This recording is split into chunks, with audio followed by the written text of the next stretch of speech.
안녕하세요. 결혼한 지 8년 차 되는 주부입니다. 저한테 있었던 속 시원한 사이다 사연 하나. 저도 이렇게 여러분께 들려드리고 싶어 준비했습니다. 저는 5살 난 딸아이 키우고 있어요. 저는 어렸을 때 부모님과 함께 미국으로 이민을 가서 자란 교포이고요. 남편은 미국에서 만났는데 그 당시에 혼자 공부하러 온 유학생이었어요. 친정아버지가 미국에서 사업을 몇 개 하고 계시거든요. 사업장을 5개 정도 가지고 있었고 미국에서는 그렇게 큰 부자는 아니지만 전부 월 매출이 매장마다 최소 2억씩은 나오는 가게이고 임대료에 이것저것 다 제외하더라도 달에 매장마다 최소 1,000만 원씩은 벌고 계세요. 아버지가 처음부터 그렇게 성공하신 건 아니었어요. 맨몸뚱이로 미국에 가셔서 먼저 자리 잡으신 친척분의 집 단칸방에서 시작을 하셨고 월세방을 전전하시며 끝끝내 이뤄내신 성공이었습니다. 미국은 어린아이가 혼자서 집에 있으면 안 돼요. 그래서 제가 학교를 다녀오면 어머니는 저를 일터에 데리고 나가셔서 접시 닦는 일 같은 걸 하셨고 아버지는 낮밤으로 하루에 2가지 일을 하시면서 돈을 모으셨습니다. 처음 집을 살 수 있을 정도로 돈을 모으셨을 때 주변의 반대에도 불구하고 아버지는 집을 선택하는 대신에 본인의 작은 사업을 시작하셨어요. 사업이 어느 정도 자리 잡은 뒤에도 우리 집을 갖는 건 가장 나중의 일이었고 아버지는 그 대신에 가게 수를 늘려가셨죠. 그렇게 참아가시면서 제가 대학교에 들어가던 해에 드디어 집을 장만하게 되셨습니다. 어머니도 아버지도 비좁아 터진 월세방에 한이 맺히신 게 있어서 방 5개에 지하실이 딸린 3층짜리 커다란 집을 갖게 되었습니다. 제가 외동이라 셋이서 살기에는 너무 큰 집이었지만 그 당시에 그런 건 신경도 쓰지 않았고 마냥 좋기만 했어요. 다시 남편 이야기로 돌아와서 시가가 넉넉한 형편이 아니었고 남편도 집안의 반대를 무릅쓰고 혈혈단신으로 공부하러 미국으로 건너온 상황이었습니다. 남편은 혼자 유학 생활을 하며 생활비 및 학비를 벌기 위해 짬이 나는 시간마다 친정아버지 소유 사업장에서 아르바이트식으로 일을 했었어요. 원래는 유학생 신분으로는 미국에서 일을 할 수 없는데 한국 사람들끼리는 서로 돕자는 의미로 쉬쉬하면서 일을 시켜주는 경우가 덜어 있거든요. 남편이 일도 곧잘 하는 데다가 성실한 편이었기 때문에 그 모습을 좋게 본 아버지는 남편 사정을 생각해서 이것저것 챙겨주셨어요. 그러면서도 늘 돈 버는 것도 좋지만 공부하러 왔으니 학교를 우선시하라고 항상 말씀하시고는 했어요. 남편이 공부를 마무리할 때쯤 도무지 학교와 일을 병행할 수 없어서 일을 그만두게 되었는데 생활비 때문에 힘들어한다는 사실을 알게 되시고는 아무 조건 없이 남편에게 저희 집에 비는 방을 내어주셨습니다. 아버지가 의도하신 건 아니겠지만 저와 남편은 그렇게 한 집에서 지내며 서로 정이 들고 말았고 결국에는 결혼을 약속한 사이가 되었어요. 남편은 아직도 그때 생각을 하면 저희 아버지가 도와주신 덕분에 지금 저와도 결혼을 하게 되었고 이렇게 좋은 회사에 취직도 하고 잘 살고 있는 거라고 이야기합니다. 남편의 공부가 끝날 때쯤 부모님께 남편과 같이 한국에서 새로운 인생을 시작하려고 한다고 말씀드렸어요. 친정부모님은 남편의 사람됨됨이는 이미 알고 계셨기 때문에 저와 남편을 축복해 주셨지만 어려서부터 미국에서만 자라온 제가 걱정이 된다는 식으로 이야기를 하시더라고요. 저도 다 큰 어른인데 그래서 그런가 그때는 아직도 부모님 눈에는 제가 어린아이처럼 보이는가 싶은 마음에 조금 화도 나고 이해가 되질 않았습니다. 한국으로 돌아가기 며칠 전부터는 남편에게 언제나 제 편이 되어달라는 부탁을 계속해서 하시더라고요. 저도 제 앞가림을 할 수 있다고 부모님께 화부터 냈는데 이제는 그게 무슨 말을 하시려고 했던 건지 이해를 할 수 있습니다. 다행히 저도 한국에 오고 나서 얼마 있지 않아 외국계 기업에 취직을 할 수 있었어요. 남편은 대기업 공채에 지원해보고 싶다고 해서 1년을 더 준비하기로 했습니다. 한국에 도착해서부터 같이 월세방을 구해 살림을 시작했고 6개월 정도 지나고 나서 식을 올리게 되었습니다. 그때부터가 시작이었던 것 같아요. 결혼을 준비하면서 시댁과의 크고 작은 사건이 한두 개씩 생기게 되었습니다. 결혼식을 앞두고 친정부모님도 한국에 오셨어요. 양가 부모님을 모시고 처음으로 만난 자리에서 시부모님이 저희에게 신혼집은 어디로 구할 건지 여쭤보더라고요. 시부모님께 지금 저희가 살고 있는 월세방이 있는데 신혼집을 따로 구할 이유가 뭐가 있느냐고 대답했지요. 그 말을 들으시곤 시부모님께서 너네한테 물어본 이야기가 아니라고 하시면서 저희 부모님 쪽을 보시면서 다시 물으시더라고요. 사돈네가 미국에서 사업을 크게 하는 걸로 알고 있는데 애들 월세방에서 정말 시작시킬 거냐고 아무리 그래도 집 한 채 정도는 해줘야 하는 것 아니냐고요. 저와 남편이 함께 새로운 시작을 하는 건데 저희 부모님이 저희가 살 집을 해주셔야 할 이유는 없잖아요. 저희 부모님도 월세방에서 시작하셔서 성공을 일궈내셨고 그걸 보고 커온 저였으니 그게 당연한 수순이라고 생각했어요. 다행히 친정부모님도 저와 남편의 신혼집을 월세방부터 시작하게 하실 생각은 없으셨고 위치 좋은 곳에다가 신축 아파트 전세를 마련해 주셨어요. 애초에 부모님 도움을 받을 생각은 없었지만 그래도 비좁고 교통도 별로였던 월세방보다는 좋기는 좋더라고요. 집을 해주시면서 혼수나 예단은 생략하기로 했는데 친정부모님 덕분에 그동안 회사에 다니면서 모아두었던 돈이 여윳돈이 되어버린 상황이라 시가 식구들에게 제 나름대로 조그마한 선물을 준비하기로 했습니다. 시가 식구들을 시댁에 불러놓아 선물 전달식을 했어요. 그런데 다들 반응이 영 아니더라고요. 와인을 좋아하신다는 시어머니께는 치즈를 담을 수 있는 예쁜 나무 플레이트를 드렸는데 이게 뭐냐는 식으로 바로 찬장에다가 집어넣으셨고 키가 커서 모델 같은 시누에게는 잘 어울릴 것 같은 가방을 사줬어요. 명품 같은 건 아니었고 백화점에서 한 30만 원 정도 하는 가방이었습니다. 나름 이게 분명히 잘 어울릴 거라고 고심해서 고른 건데 신우는 대번에 브랜드부터 따지더라고요. 요즘 자기 또래 중에 누가 여기 브랜드 가방을 드냐고 저보고 안목이 형편없다고 하면서 투덜대더라고요. 섭섭해 있는 와중에 시어머니께서 난 또 뭐라고 온 가족을 부르길래 뭐 대단한 거나 줄 알았는데 별것 아니라면서 불러 모은 김에 밥이나 먹으러 가자고 온 가족을 데리고 나가셨습니다. 먹는데도 눈치가 보여서 그때 계산도 제가 하고 말았어요. 결혼식이 끝나고 얼마 안 있어서 미국에 돌아가신 부모님께서 연락이 왔어요. 저희는 친척들도 미국에 있고 아버지가 사업을 하시면서 한국 교민들하고도 계속 좋은 관계로 지내오셨기 때문에 그 사람들을 위해서라도 미국에서도 한번 결혼식을 올리면 좋겠다고 하셨어요. 원래 회사를 다니기 시작한 첫 해에는 휴가를 낼 수가 없었기 때문에 회사의 사정을 잘 설명하고 한 달간 휴직을 하기로 했습니다. 남편은 아직도 취직 준비 중이었기 때문에 가서도 공부할 것들을 챙겨서 같이 미국으로 향했어요. 시간은 한 달 정도로 결혼식을 준비하기에는 굉장히 짧은 기간이었으니 친정부모님과 저, 남편은 굉장히 바빴습니다. 그런데 식날이 바로 2주 정도로 다가오는데도 시가에서는 언제 오겠다는 말이 없으셨어요. 몸이 달아올라 제가 직접 전화를 드렸더니 전혀 생각하지도 못한 대답을 해왔습니다. 한국에서 결혼식은 이미 다 끝난 일이고 거기서는 사돈네가 원해서 하는 건데 우리까지 우리 돈 내고 가야 하니? 세 사람이 미국 가는 비행기표 값이 얼만지나 알고 하는 이야기니? 라고 하시면서 대놓고 비행기표를 사놓으라는 식으로 이야기를 하더군요. 남편과 부모님한테는 도무지 이 사실을 말할 수가 없어서 울며 겨자 먹기로 결국 또 제가 모아놓은 돈으로 비행기표를 끊어드렸습니다. 2주 남짓한 기간인데 캐리어는 얼마나 큰 걸 가지고 오셨는지. 차 2대로 겨우겨우 시가 가족들을 태워서 집으로 향했습니다. 차 안에서 신우가 하는 말이 언니, 다음번에 미국으로 초대하실 때는 우리 엄마 아빠 자리라도 비즈니스로 끊어주세요. 아주 불편해서 허리가 접히는 줄 알았잖아요. 이럴 때라도 돈 많은 집 며느리 가지고 계신 것 좀 누리시고 언니도 그참에 효도도 하는 거죠. 라고 하면서 불평불만을 늘어놓더라고요. 다행히 친정아버지나 남편이 그건 못 들은 것 같아서 어색하게 알겠다고 웃으며 부랴부랴 넘겼습니다. 집으로 도착하니 시간이 어둑어둑해져 있더라고요. 마중을 나간 동안 어머니가 저희 집 뒷마당에서 바베큐 파티를 준비해 놓으셨어요. 식사가 끝나고 시가 식구들을 데리고 집으로 들어왔어요. 미국에서는 손님 초대를 하면 집 구경을 시켜주는 문화가 있거든요. 집 구경을 하시면서 시어머니가 저까지 보내고 이제 2분만 남으셨는데 집이 쓸데없이 넓기만 하네요. 역시 한국 아파트가 좋아라고 하셨어요. 대충 듣기에도 비아냥대시고 있다는 느낌을 받았는데 그 말에 친정부모님은 넉살 좋게 웃으시며 그 덕분에 손님방이 많이 남으니 마음에 드는 방에다가 짐 푸시고 그 방을 쓰시면 된다고 대답하셨죠. 그랬더니 시어머니께서 도끼눈을 뜨시고는 아니 어떻게 손님 초대해놓고 어찌 자기 집에다 방을 내어줄 수가 있냐고 하시며 호텔을 잡아달라고 더부살이하는 느낌 들어서 도무지 편하게 있을 수가 없을 것 같다시며 성화를 내셨습니다. 신우도 거기서 대번에 집도 이렇게 크고 듣던 대로 돈도 많으신 것 같은데 다른 사람도 아니고 먼 길 비행기 타고 온 사돈 집에 너무 돈을 아끼시는 것 아니냐며 비행기도 그렇고 바쁜 사람들 초대해놓고 야박하게 구실 필요가 있냐며 옆에서 한마디 거들더라고요. 친정아버지 표정을 보니 화가 많이 나신 듯 보였지만 고개 숙이고 부끄러워하는 남편을 보더니 이해를 하신 건지 별말은 하지 않고 시가 식구들이 원하는 대로 해줬습니다. 결국은 집에서 45분 거리에 있는 시내까지 나가서 호텔을 잡아주고 왔습니다. 돌아오는 차 안에서 남편이 저에게 화를 내더라고요. 저보고 혹시 비행기표를 사준 거냐고 왜 그랬냐고 화내면서 언성을 높이다가 그 후에는 저에게 사과를 했어요. 미리 말해주지 못해 미안하다고 자기도 사실 저와 결혼하면서 시가의 이런 모습을 알고 있었기 때문에 걱정했다고 하면서요. 자기 유학을 반대한 것도 당장 자기가 졸업하자마자 취업해서 생활비를 보태야 하는데 돈을 더 쓰겠다고 하니 반대를 한 거고 그래서 아무런 지원을 받을 수 없었던 이유를 설명해 줬습니다. 그런 시댁의 모습이 너무 싫지만 하지만 가족인데 어떻게 저버릴 수 있겠냐면서 너무 고통스러워 하더라고요.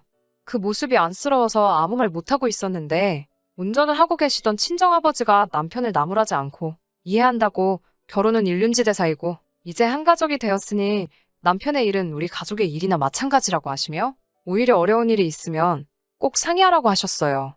남편은 그 말에 꺼이꺼이 울면서 몇 번이고 감사하다고 대답했고, 저에게는 두 번 다시 결혼식 이후로 아무런 상의 없이 시가에 무엇을 해준다거나 하는 일은 없도록 해달라고 부탁을 했어요. 시댁 식구들은 애초에 결혼식 준비는 도와줄 생각도 없었던 것 같습니다. 오히려 결혼식보다 이왕 온 김에 미국 관광을 하러 왔다는 느낌이 더 들었어요. 호텔은 심심해 죽겠다면서 나이아가라 폭포 관광여행을 끊어달라고, 본인들은 결혼식 날에만 참석하면 되는 것 아니겠냐고 하더라고요. 친정아버지는 남편의 상황을 전부 이해하신 듯 그러자꾸나 하시고 시가 식구들이 원하는 대로 다 해줬습니다. 그리고 그렇게 미국에서 결혼식을 끝내고 시가와는 최대한 접촉을 피해가며 두 사람만의 행복한 결혼 생활을 시작했습니다. 그리고 결혼 2년 차에 우리 가정에 축복이 찾아왔어요. 첫 아이를 갖게 된 거죠. 축복이가 태어나고부터 친정 부모님께서도 한국에 더 자주 드나들게 되었어요. 손주가 그렇게 예쁜지 계절마다 한 번씩은 꼭 나오셔서 손주와 시간을 보내고 가셨어요. 그에 반해 시가 식구들은 손주며 조카며 별로 관심이 없어 보이더라고요. 차라리 그런 무관심이 더 편했어요. 친정 부모님께서 생각보다 자주 한국에 방문을 하시게 되니 지낼 곳이 마땅치 않으셨는지 한국에 집을 하나 구입하셨습니다. 강원도에 있는 바다가 보이고 정원이 딸린 전원주택을 하나 구하셨어요. 손주 보러 오신 건데 집을 가까이 구하지 그랬냐고 물으니 은퇴하시게 되면 한국으로 여기민을 오시는 것도 생각하고 계시다고, 그때가 되면 공기 좋은 곳에서 조용히 살고 싶어 정한 거고, 애초에 축복이를 보러도 워낙에 짧은 일정으로 오시니까 사실 계시는 기간 동안은 저희 집에 머무셔도 되니 문제가 없었죠. 부모님이 미국에 계신 동안 저는 그 집을 일주일에 딱 한 손님만 받고 주말에 제가 내려가서 정리하고 오는 식으로 펜션식으로 운영을 해볼까 하는 생각에 제 소셜페이지에 글을 올렸어요. 사업으로 크게 하려는 생각은 없었고 그냥 부수입이 생기면 좋겠다는 생각이었습니다. 그런데 그 글을 본 신우가 결혼 전에 친구들하고 추억여행을 한번 가보고 싶다고 자기가 그 집을 하루만 쓰면 안 되겠냐고 물어오더군요. 물론 무료로 말이죠. 평소에는 연락 한번 없다가 또 그렇게 자기 이숙 챙길 거리가 생기니 얄밉더라고요. 말도 더 길게 하고 싶은 생각도 없고 거절해봐야 또 돈 많은 집 어쩌고 하면서 궁시렁댈 것이 뻔해서 그렇게 하라고 하고 열쇠를 숨겨놓은 곳을 알려줬어요. 제가 관리하기도 하고 지역이 워낙 멀기도 해서 보안상의 이유로 강원도 그 집에 현관문이 열리게 되면 현관문과 입구 쪽 카메라가 저에게 자동으로 전송이 되게 해놓았어요. 그런데 신우랑 같이 그 집을 찾은 사람은 신우가 말한 본인의 친구들이 아니었습니다. 신우가 어떤 남자와 단둘이서 집 안으로 들어가는 사진이 제 폰으로 전송이 됐어요. 심지어 그 남자는 결혼하기로 한 사람도 아니었고요. 친구랑 추억여행을 한다고 했으니 저는 처음에는 정말 친한 이성 친구겠거니 싶었죠. 남녀 사이에 절친이 될 수도 있잖아요. 하지만 신우가 그 집을 다녀간 다음 주말 청소하러 내려간 강원도 집에서 저는 경악을 금치 못했습니다. 신우가 그 집을 사용하고 나서 제가 직접 청소 같은 자잘한 관리를 한다는 사실은 생각도 못했는지 아주 말 그대로 난장판을 만들어 놓은 상황이었습니다. 주방 집기들도 다 꺼내놓고 설거지는 물론 음식 쓰레기조차 따로 모아놓지 않은 채였고 그로 인해 집안은 악취가 진동을 하더라고요. 속으로 욕을 겨우겨우 참아가면서 정리를 다 해놓고 방 정리를 하러 2층으로 올라갔습니다. 그런데 뭔가 이상하더라고요. 방이 3개 딸린 집인데 방 2개는 문을 열었던 흔적도 없었습니다. 친구와 같이 갔으니 방 2개를 사용했을 거라 생각했는데 신우는 창문으로 바다가 보이는 안방만 사용했던 것 같았어요. 그런데 방 청소를 하면서 아주 역겨워 죽을 뻔했습니다. 신우가 데려온 그 사람이 무슨 상대인지는 모르지만 그 방에서 두 사람이 서로 사랑한 흔적들을 온 방 안에다가 뿌려놓고 갔더군요. 치우다 여기저기 묻은 끈적끈적한 것들 때문에 도무지 참을 수가 없어서 신우에게 이게 무슨 경우냐고 전화를 했습니다. 신우가 대번에 거기에 언니가 왜 있냐면서 울고불고 난리더라고요. 제발 결혼할 사람에겐 말하지 말아달라고 빌면서 말이죠. 그래도 신우가 얼굴 하나만큼은 이쁜 편이라서 어디서 돈 잘 버는 남자를 물어와 결혼을 하게 된 것이었는데 실은 그날 같이 여행을 온 사람은 결혼할 사람과 만나기 전까지 사귀던 애인이었다고 하네요. 신우가 저에게 2번 다시 귀찮게 안 할 테니 제발 모르는 척 해달라고 이 결혼을 꼭 하고 싶다고 울며불며 필길래 그렇게 해줬어요. 결혼한 그 남자한테는 정말 미안한 일이지만 제 마음의 평화도 중요했기 때문에 그러기로 했어요. 그날 이후로 거리도 너무 멀고 돈 얼마 더 벌자고 모르는 사람들이 집을 사용하게 하는 것이 본전도 안 되는 것 같아 펜션식으로 운영을 하는 건 포기하기로 했습니다. 그 집은 그냥 한동안 빈집으로 내버려뒀어요. 그러던 어느 날 시부모님에게서 연락이 왔어요. 요즘 시국이 이렇다 보니 본인들 안전할 생각에 서울을 떠나서 살아보고 싶다고 하시면서 그 집을 내어달라고 하시더라고요. 집이 사람 손이 타야지 관리가 된다면서 자기들이 살면서 관리까지 해줄 테니 관리비 명목으로 돈도 조금씩 내놓으라는 식으로 말하셨습니다. 친정부모님이 오셔도 거의 저희 집에서 같이 머무시는 것도 다 안다며 너는 뭐가 그렇게 불만이라 시부모인 자기들한테 빈집 내어주는 게 그렇게 아까운 게냐며 치사하다고 따지시더라고요. 막무가내로 본인들이 거기서 살겠다고 하시는 말에 끝까지 안 된다고 대답했습니다. 미국에도 그렇게 큰 집이 있으면서 저희 부모님 보고 아주 사치스럽고 허영심이 보통이 아니라며 욕심이 아주 많다며 비아냥대셨어요. 그 집은 결국 사람 손이 안 타서 폐가가 될 거라며 안 좋은 말들을 퍼부으시더라고요. 그냥 또 한바탕 저만 욕먹고 끝나는 일인가 싶었는데 어느 날 제 핸드폰으로 강원도 집에 문을 따고 들어가고 있는 시부모님의 사진이 전송이 되더라고요. 어이가 없었습니다. 상황을 보아하니 이제 더 이상 저를 귀찮게 안 하기로 약속했던 신우가 그래도 거기서 하루 지내봤다고 제가 그 집 열쇠를 어디다 숨겨놓는지 뭐 그런 것들을 다 말해버린 것 같았습니다. 제 핸드폰으로 사진이 전송되도록 보안 시스템이 되어 있다는 건 아직도 상상을 못했는지 제 허락도 없이 몰래 강원도 집에다가 아예 살림을 차리시더군요. 현관문을 열었다 잠궜다 들락거리실 때마다 제 핸드폰으로 계속 그 모습을 봐야 하니 나중에는 화가 너무 나서 못 참겠더라고요. 남편에게 이 사실을 말하자 남편이 대번에 제 편을 들어줬습니다. 자기가 이렇게 세상에 나올 수 있었던 건 시부모님의 은혜가 크긴 하지만 지금 이렇게 좋은 삶을 누리며 살고 있는 건 장인 장모님 도움이 크다고. 아무리 자기 부모지만 반복되는 아나무인 같은 상황에 자기는 앞으로도 이 연을 끊고 살 수 있으니 이 상황은 제 마음 내키는 대로 하라고요. 제가 어떤 결정을 내리던지 남편은 제 뜻을 따르겠다고 하고 시부모님을 포기했어요. 저는 당장 경찰을 대동해서 그 집을 찾아갔습니다. 시부모님들을 무단 침입죄로 전부 다 끌어냈어요. 제가 찾아올 거라곤 당연히 생각도 못했을 거고 더더욱이 경찰을 불러서 시부모님인 자신들을 내쫓을 거라곤 더더욱 생각도 못했을 겁니다. 엄청 당황해서는 처음에는 네가 어찌 하늘 같은 시부모를 어쩌고 하면서 성질을 내셨는데 제가 아랑곳않고 강경하게 나가는 모습을 보더니 여기서 쫓아내면 우리 어디 가서 살려고 하는 거냐면서 제 무릎을 붙잡고 빌듯이 말하시더라고요. 서울의 미국 집보다 더 좋다고 하시던 살기 좋은 아파트 가지고 계시잖아요? 그 집으로 돌아가면 되는 것 아닌가요? 하고 물었더니 엄청난 사실을 이야기해 주시더라고요. 알고 봤더니 아는 사람한테 들은 주식 정보를 가지고 큰돈 벌어보겠다는 생각에 집을 전세로 돌려서 전세금 받은 돈으로 주식을 전부 매수해버렸다고 하네요. 애초에 그 이후에 시부모님은 빈집으로 남아있는 친정부모님의 강원도 집에서 살 생각을 염두에 두고 내린 결정이었던 거였죠. 그런데 며칠 만에 그 주식은 휴지 쪼가리가 돼서 시부모님은 쫄딱 망해버린 상태였고 전세금을 돌려줄 돈도 없으니 당장 오갈 곳이 없어진 상황이었던 겁니다. 남편을 그 자리에 데려가지 않은 건 잘한 결정 같았어요. 남편이 있었다면 마음이 약해졌을 수도 있는데 저 알아서 하라는 남편의 말도 있었으니 더 매몰차게 행동할 수 있었습니다. 시모에게 그건 제가 알 바 없고 제 허락 없이 여기 계시면 무단 주거 침입이고 여기서 지금 짐 안 빼고 계시는 건 퇴거불응이니 법대로 하면 징역까지 살 수 있다고 으름장을 놓았어요. 여기서 사는 건 절대 허락 안 해줄 생각이니 신은혜로 가시는 게 어떻겠냐고 말했죠. 결국 시부모님들은 짐을 빼서 결혼한 신은혜로 향하셨고요. 그날 신우는 대번에 어떻게 사람이 그럴 수가 있냐고 하면서 저보고 마음 고쳐먹고 상황이 이런 상태이니 가족이 돕는 게 당연하다고 시부모님께 그 집을 양보하라는 식으로 저를 훈계를 하더라고요. 여기서 끝낼까 했는데 더 이상 봐줄 수 없었습니다. 신우에게는 저보다 더 가까운 가족이시니 응당 신우가 모시는 게 맞지 않냐고 한마디 했어요. 옆에 있던 남편도 이제 자기의 손을 떠난 일이고 무조건 제 결정에 따르고 이 상황을 후회하지 않을 거라고 저에게 용기를 북돋아 주더라고요. 남편의 말이 끝나자마자 저는 신우의 남편에게 연락을 했어요. 신우가 결혼 직전에 몰래 만나던 애인과 그 집으로 미롤 여행을 다녀왔다는 사실과 함께 그때 찍힌 사진을 보내줬습니다. 보수적인 데다가 그 집에서 갑의 입장에 있던 신우의 남편은 당연히 이 사실에 엄청나게 분개를 했고 신우의 집으로 피신 갔던 시부모의 신우까지 함께 묶어서 밖으로 내쫓아버렸어요. 처음에는 어떻게 가족에게 이럴 수 있냐며 온갖 욕을 하며 분개하던 시가족들은 셋이서 친척집이나 숙박업소들을 전전하다가 결국 저희에게 미안하다고 이제 그만 자기들을 용서해달라며 제발 자기들 좀 살려달라고 빌더라고요.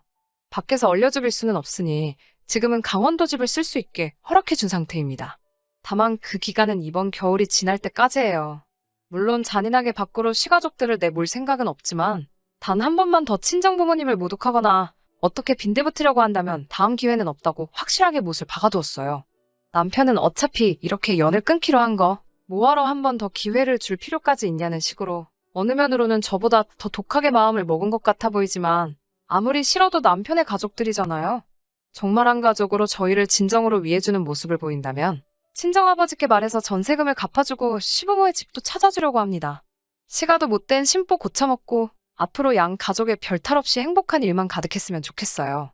그럼 제 사연은 이만 여기서 마치도록 하겠습니다.